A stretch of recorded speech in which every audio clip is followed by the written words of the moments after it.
علی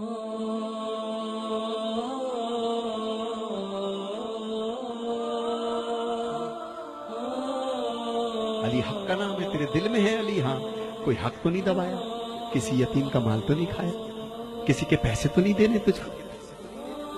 تو کہتا ہے جکڑ بندی ہو گئی کاروبار میں، تیرے پاس کچھ بھی ہو کچھ بیچ، اس کا پیسہ پہلا دے دے جو تیرے پاس روز چکر لگا رہا ہے، اس کو آزاد کر، اللہ تجھے آزاد کر دے گا۔ کیو ٹی وی پہ لکھا ہوا تھا جناب، ایک جملہ لکھا ہوا شکیل بخاری صاحب، لکھا تھا ایک صاحب تھے کہ باہر نکلتا ہوں، کبھی کوئی خوف میں رکھتا ہے، کبھی بل خوف میں رکھتے ہیں، کبھی ٹیکس خوف میں رکھتا ہے، کبھی فلاں چیز خوف میں رکھتی ہے، کبھی یہ چیز خوف میں رکھتی ہے، کبھی کاروبار میں بدماش چلے آتے ہیں۔ خدا کی قسم فقیر نے ایک جملہ کہا، کہنے لگا اللہ کہتا ہے جن کا تو وارث ہے اپنے گھر میں ان کو حالت خوف میں نہ رکھ، ورنہ اللہ تجھے باہر حالت خوف میں رکھے گا۔ خدا کی قسم یہ میں معجزہ دے رہا ہوں، گھر میں جانا اپنے جو جسٹ میرڈ ہیں، جن کی بیویاں ہیں، آج مولا علی کی محفل کے صفحے میں جو مولا علی کا پیغام ہے وہ دینا چاہتا ہوں میں۔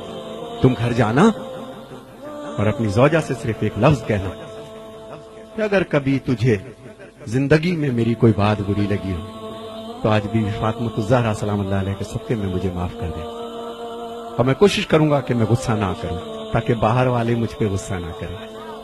کل کا سورج نکلے اس سید کی زبان یاد رکھنا، دنیا مہربان ہو جائے گی حق پر، خوف ہٹ جائیں گے دل سے۔ جن کا تو وارث ہے ان کو حالت خوف میں رکھے گا تو جو تیرا وارث ہے تجھ کو ہلکا سا ٹچ تو دے گا نا، پھر بھی وہ بڑا رحیم ہے، پھر بھی بڑا رحمان و رحیم ہے۔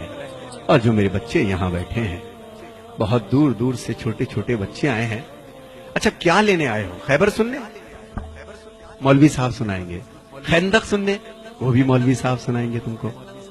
میں تو بیٹا یہ بتا رہا ہوں کہ تمہارے باپ کے بال اب سفید ہونا شروع ہو گئے، چشمہ لگ گیا ہے بیٹا، تمہارا اسکول نہ جانا ان کے کلیجے کو کاٹ دیتا ہے، تمہارا کاروبار میں دلچسپی نہ لینا جو اتنی تنکا تنکا کر کے تمہارے باپ نے ایک سواری بنائی ہے، تم دیکھتے نہیں ہو کہ گھنٹوں یہ اکیلا بیٹھا کیا سوچتا رہتا، تم سمجھتے ہو ٹی وی دیکھ رہا ہے، خدا کی قسم ٹی وی نہیں دیکھ رہا ہوتا، یہ یہی سوچ رہا ہوتا ہے کہ پتہ نہیں ہم میرے یہ 3 بیٹے ہیں 2 بیٹے ہیں، اللہ میرے کاروبار کو سنبھال لے، میری عزت کو سنبھال لے۔ تو میرے بچوں جہاں جہاں مولا علی کہ اس میں تم لوگ آئے ہو، وفادار ہو جاؤ اپنے ماں باپ کے، اس سے پہلے کہ وقت تمہارا گزر جائے، اس سے پہلے کہ تمہاری اولاد ہو جائے۔ ہائے ہائے مزہ تو اس مجلس حسین مولوی صاحب، مزہ تو مجلس حسین کا جب ہے، فقیر کہتا ہے کہ مجلس ختم ہو 250 بچے اپنے باپ کی جوتیاں لے کے کھڑے ہو۔ یہ ہے درس، 10 مجلسوں کا وہ مزہ نہیں، وہ اثر نہیں، صرف مجلس ختم ہو۔ میں نے اپنی آنکھ سے دیکھا، میرا باپ دنیا سے چلا گیا، جب دنیا سے چلا گیا تو میری ماں نے جائیداد رکھی، آؤ اپنے باپ کی جائیداد بیٹو، بین الاقوامی شہرت یافتہ ہو دنیا میں، تمہیں سب جانتے ہیں ندیم سرور، آؤ اپنے باپ کی جائیداد بانٹ لو۔ ہم 6 بہن بھائی بیٹھ گئے۔ میرے باپ کی جائیداد کیا تھی پتہ؟ 6 جوڑے پوری زندگی کے، 1 ٹین کا بکس، غریب نہیں تھا حالانکہ، 2 1 جوتا 1 چپل 1 چشمہ 7 8 انگوٹھیاں 1 ٹوپی 1 جانماز، یہ جائیداد تھی ندیم سرور کے باپ کی۔ مگر اسی ندیم سرور کے باپ کو ایک دفعہ میں نے دیکھا، بتاتے کسی کو نہیں تھے کہ میں باپ ہوں ندیم سرور کا، اتنے سادہ تھے، رش میں کچل گئے، چشمہ وہ جا کے پڑا، کسی نے پیچھے سے اٹھا رہے تھے، کسی نے دھکا دیا، پیشانی زخمی ہو گئی، میں تڑپ گیا، خدا کے قسم تڑپ کے گیا ابا۔ میں نے کہا ابو یہ کیا ہو گیا؟ ارے نہیں میرا بچہ، ہائے ہائے، جس نے مجھے چلنا سکھایا، جس نے مجھے بولنا سکھایا، جس نے میری ناپاکی کو برداشت کیا، 10 بار میرے سوال کے جواب کو دیا، یہی تمہارے باپ جو بیٹھے ہیں، انہوں نے تمہیں چلنا سکھایا میرے بچوں، انہوں نے تمہیں بولنا سکھایا۔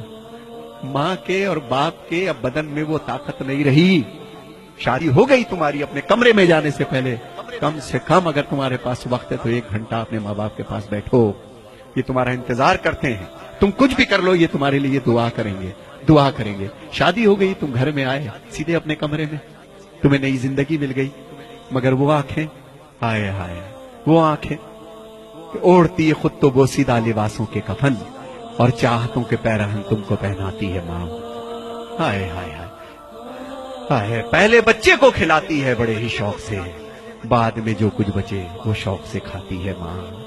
اور پیار کہتے ہیں کسے اور مامتا کیا چیز ہے؟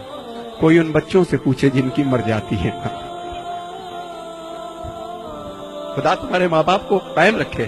میرے بچوں، چاہتے ہو تمہیں علی مل جائے؟ چاہتے ہو تمہیں حسین مل جائے؟ وہ بی بی سرکار حسین کی ماں ہے. کس کو چلا ہے مت تو منانے؟ ہے تیرے پاس اتنا بڑا کردار کہ تو حسین کی ماں کو منا لے؟ اس کی جو کنیز تیرے گھر میں ہے نا، تیری ماں، پہلے اس کو منا. پہلے اس کو راضی کر، پھر تیری بی بی راضی ہوگی. خدا کی قسم اس علی کو منانے چلا ہے. ہائے ہائے، یہ غلام جو علی کا، جس نے تجھے چلنا بولنا سکھایا، پہلے اس کو سکھا. تو میرے بچوں، یہ مت سمجھنا تم جتنے یہاں بیٹھے ہو کہ تم چل رہے ہو پھر رہے ہو، تمہارے باپ بے وقوف ہے. نہیں، زندگی گزاری سب جانتے ہیں کہ تمہارے تیز قدم کس چیز کی نشاندہی ہے. تمہارا اٹھنا بیٹھنا کیا سوچ رہے ہو، کیا باتیں کرتے ہو، ان بچوں تمہارے ماں باپ کو سب پتا ہے. لیکن ان کو کبھی کبھی خوف ہو جاتا ہے کہ بچہ بڑا ہو چلا ہے، کہیں بدتمیزی نہ کر جائے. تو میرے بچوں، جنہوں نے تمہیں پال پوس کر کے جوان کیا ہے، آج اپنے باپ کا کاروبار دیکھو.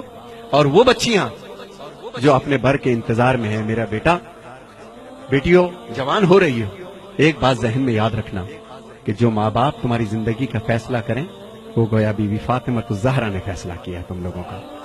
اور میری بہنوں کے لیے ایک پیغام ہے. اے میری بہنوں، جب تک تمہارے سر ڈھکے ہیں اس وقت تک ہمارے سر اٹھے ہیں. میرے حسینیوں، یہی بات ہے کہ نہیں ہے؟ جب تک ہماری بہنوں کے سر ڈھکے ہیں، جب تک تمہارے کردار سلامت ہیں، جب تک تمہارے، بے شک تم کالج جاؤ، یونیورسٹی جاؤ، جو چاہے کام کرو، کردار کے ساتھ لگے کہ علی والی ہو. جب چلو تو لگے کہ کسی علی والے کی بہن ہو، کسی کی بیوی ہو، کسی کی ماں ہو، کسی کی زوجہ ہو. یہی میرا ایک پیغام ہے آج کے مولا علی کا. مولا علی کا غم کیا ہے میں اس کو بھی پیش کروں گا.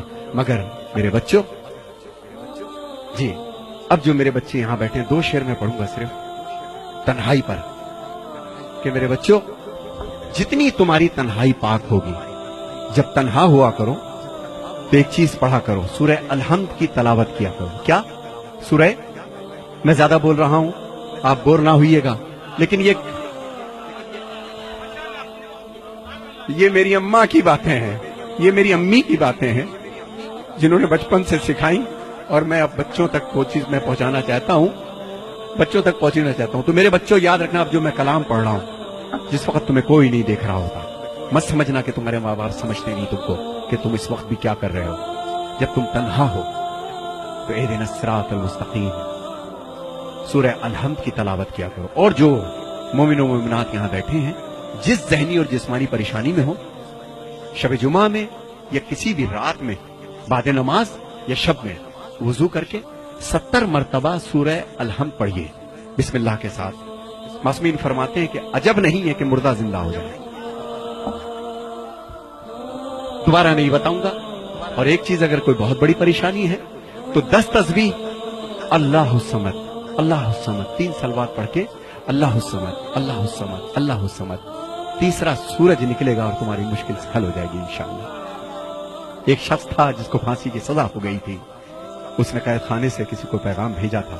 کسی آیت اللہ نے اس کو پرچے پہ لکھ کر کے دیا کہ تو بے گناہ ہے، اور ہو سکتا ہے کسی زیادتی کی بنا پر یہ پریشانی دیکھ رہا ہو، کسی کو پریشان کیا ہو، کسی کا دل دکھایا ہو تو نے، تو اللہ الصمد کی تسبیح کر روزانہ 10 دفعہ.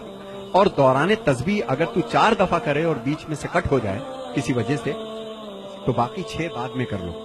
10 اس کو مکمل کرو، روز کرو، انشاءاللہ 3 دن میں تمہارے مسئلے کا حل آئے گا. اللہ حافظ.